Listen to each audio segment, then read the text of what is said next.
शहर हमारा है, हैदराबाद हमारा है। शहर हमारा है, हैदराबाद हमारा है। शहर हमारा है, हैदराबाद हमारा है। भारत माता की जय। भारत माता की जय। राम लक्ष्मण जानकी जय बोलो हनुमान की। రామ లక్ష్మణ జానకి. మరి లక్ష్మీనగర్ లో మన మాదయ్య తక్క గారిని సన్మానం చేయడానికి మహిళలు ఇచ్చేశారు. మరి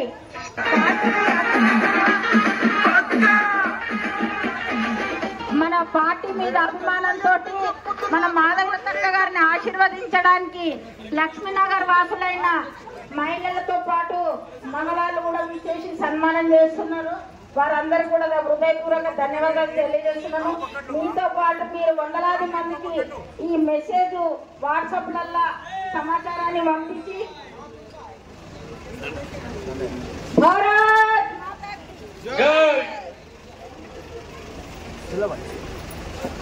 మన భారతీయ జనతా పార్టీ హైదరాబాద్ పార్లమెంట్ అభ్యర్థి అయినటువంటి మన లక్ష్మీనగర్ లో మన సోదరిమణి మరి హారతి తోటి మాధవ తక్క గారిని స్వాగతం పలుకుతున్నారు. వారికి హృదయపూర్వక ధన్యవాదాలు తెలియజేస్తున్నాను.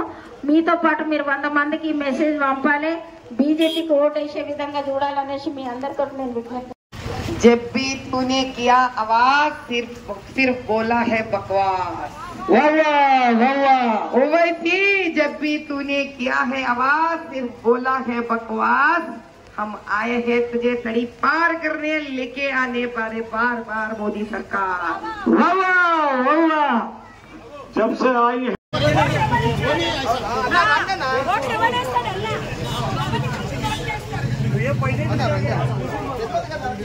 అసలు మనోళ్ళు దిగాలే. మీరు ఎందుకు కూర్చున్నారు? మీరు ఆమె దిగుమన్నా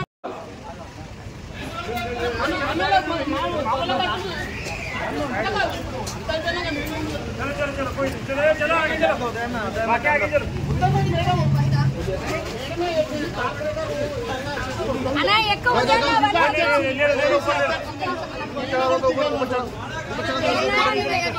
లేడీస్ పక్కన పెట్టుకుని వెనక ఉండు నాయన ఒక్క లైన్ అన్న ఉంటుంది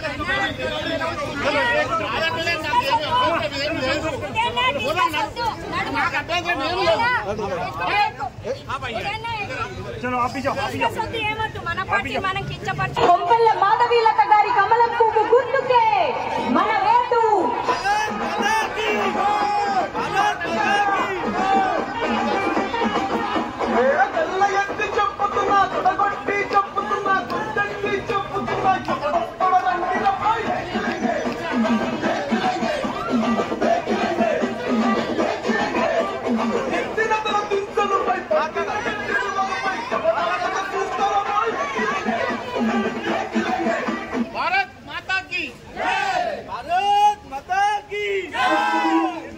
భారత్ మాతాకి. ఏదైతే మన కార్పొరేటర్ ఉదయ్ కుమార్ ఉన్నప్పుడు డెవలప్మెంట్ అయిందో, ఇప్పుడు మన ఒక మాధవీలత గారు బీజేపీ తరఫున పార్లమెంట్ ఇచ్చేశారు. కాబట్టి అందరితోనే నా యొక్క మనవి ఏంటంటే, మన బస్సు బాగుపడాలంటే మనం మాత్రమే వస్తుంటారు. వాళ్ళు మీ బాధలన్నీ వింటుంటారు. మీకు అనిపిస్తుంది ఏది ఇన్నిసార్లు వచ్చిపోయిండు కానీ మా పనులు అయితే లేవని. ఎందుకు అవుతలేవు? ఎందుకంటే ఇక్కడ ఏఎంఐఎం దుర్మార్గం నడుస్తుంది. కాబట్టి మనం సెంటర్ లో పైన మనం లోక్సభకి మన మనిషిని గెలిపించుకొని ఇక్కడ మన బీజేపీ కార్యకర్తలను బలపరుచుకోవాలి.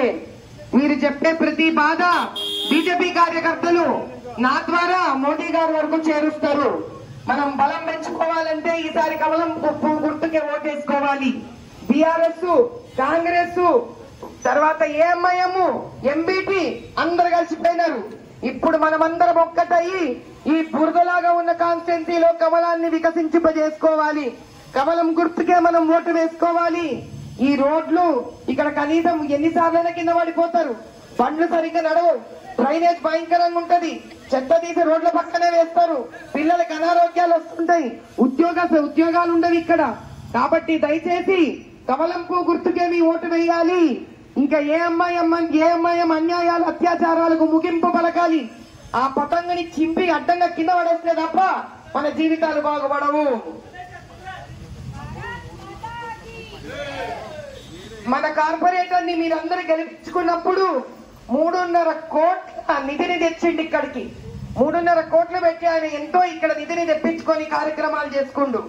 కానీ అదే ఇప్పుడు మనము అదే ఎంపీ ఎలక్షన్స్ లో మళ్ళీ బీజేపీని నెగ్గించుకుంటే మోదీ సర్కారు కొన్ని 100 కోట్లు మనకి ఇక్కడ ఇవ్వాలని మనసు పడుతున్నారు. కానీ ఎప్పుడు ఆయన ఇచ్చినా ఇక్కడ ఉన్న రాష్ట్ర ప్రభుత్వం తినేస్తుంది దాన్ని. ఇక్కడ ఉన్న వాళ్ళు పంచుకోవడానికే సరిపోతుంది ఆ డబ్బులంతా. ఈసారి డైరెక్ట్ గా ప్రజల వరకు చేర్చాలని ఆయన ఒక స్త్రీ శక్తిని పంపించినారు. కాబట్టి మనమందరం ఐకమత్యంతో ఈసారి బీజేపీకి ఓటు వేసి గెలిపించుకోవాలి. అబ్కీ బార్ భాగ్యనగర్ గుర్తిస్తారు. అదేవిధంగా సంజయ్ కుమార్ గారు మరి వారు భాగ్యనగర్ ఉత్సవ సమితి సభ్యులు మరి వారు మాధవత అక్కగారిని సన్మానం చేస్తా ఉన్నారు.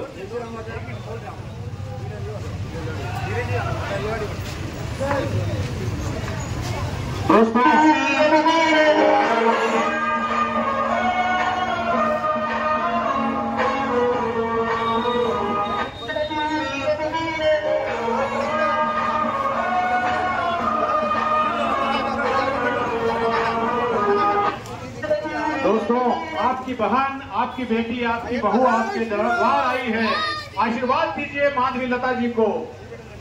आज नरेंद्र जी मोदी ने भरोसा किया है. आप स्वतंत्र ध्वनि से उनका स्वागत करें. పనిచేస్తున్నారు. ఇంద్రసేన రెడ్డి గారు ఇంటి దగ్గర అత్యంత వైభవంగా మాధవలత గారికి సన్మానం జరుగుతుంది. మీరందరూ గుర్తుపెట్టుకోవాలి. క్యాండిడేట్ ఒకరు మాధవీలత గారు.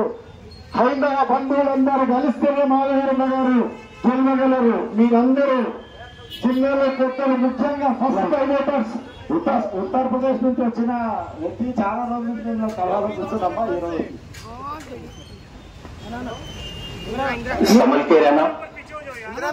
మీరందరూ ముఖ్యంగా యువకులు ఎవరైతే ఫస్ట్ టైం ఓటర్స్ ఉన్నారో, దశాబ్దాలుగా రజాకార పాలనలో హైదరాబాద్ అభివృద్ధి కుంటిపడ్డది. కాబట్టి ఈసారి మన డైనమిక్ లీడర్ రుద్రమ్మదేవి రూపంలో కాషాయ జెండ గోరుకొండ కోటపైన ఎగరడానికి మాధవీలత గారు ఈసారి బరిలో ఉన్నారు. కాబట్టి మీరందరూ కూడా అధిక మెజారిటీతో మాధవీలత గారిని పార్లమెంట్ కి పంపించాల్సిందిగా కోరుచున్నాము.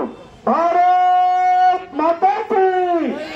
मैंने पूछा तो उन्होंने कहा कि भाई समझते रहना, ये फ्लावर में फायर है. फ्लावर समझे क्या?